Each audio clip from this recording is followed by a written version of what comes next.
নীনা চ্যাটার্জির ঘনিষ্ঠ বন্ধু, গাড়ি করে আসতো। কে হতে পারে বলো তো? ঋষভ স্যার মাঝে মাঝে আসতেন, বৌদির বন্ধু। ঋষভ কি ওর পুরো নামটা জানো? না, টাইটেলটা জানা নেই। উনি খুব বড় বড় বিল্ডিং বানান। বিল্ডিং। আচ্ছা, দ্যুতির সাথে ওর সম্পর্ক কেমন ছিল? দুটি দিদি মা বাবার বন্ধু বান্ধবদের নিয়ে ওর খুব একটা মাথা ব্যথা ছিল না। বাচ্চা মেয়ে নিজের জগৎ নিয়েই থাকতো। তো কি ছিল তোমার জগৎ?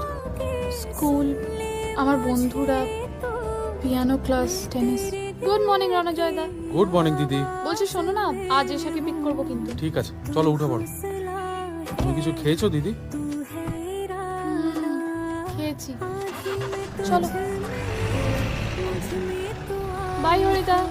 Bye baby.